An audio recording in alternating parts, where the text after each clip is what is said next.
আইপিএলে দলে ভিড়ানোর নামে অপমান নয় তো কি। ভারত পাকিস্তান যুদ্ধের কারণে দিল্লি ক্যাপিটালসের বলার সন্নিকটে অবশেষে মোস্তাফিজকে দলে ভিড়িয়েছে তারা। তবে অপমানের বদলা নিতে ভারতীয় ফ্র্যাঞ্চাইজির বিশাল অর্থের অফার না করে দিলেন কাটার মাস্টার খ্যাত মুস্তাফিজুর রহমান। বিস্তারিত রিপোর্টে।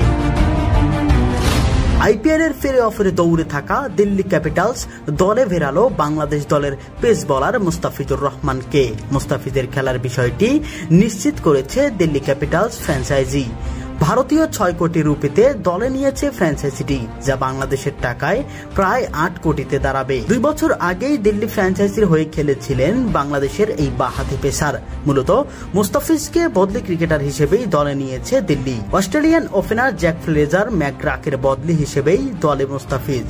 ব্যক্তিগত কারণে আইপিএল এর বাকি অংশ খেলবেন না এই অস্ট্রেলিয়ান ওপেনার। তবে স্পষ্টই জানা যায় ভারত পাকিস্তান যুদ্ধের কারণে খেলতে চান না তারা। অতএব তারা যদি খেলতে না চায়, বাংলাদেশি খেলোয়াড় কেন খেলবেন, এমনটাই সমালোচনার ঝড় উঠেছে সোশ্যাল মিডিয়ায়। সেসব সাফিয়ে এবারের আইপিএল এ মুস্তাফিজের আগমনে আলোচনায় জন্ম দিয়েছে সোশ্যাল প্ল্যাটফর্মে। তবে আইপিএল অ্যাকশনে শুরুতে নাম উঠলেও উপেক্ষিত ছিলেন তিনি। শেষমেশ দলে নেওয়া হলেও সেই উপেক্ষাকে অপমান হিসেবেই দেখছেন অনেকে। আর সেই অপমানের জবাব হিসেবেই বিশাল অঙ্কের প্রস্তাব পেলেও চুপি সারে রাজি হননি কাটার মাস্টার মুস্তাফিজুর রহমান।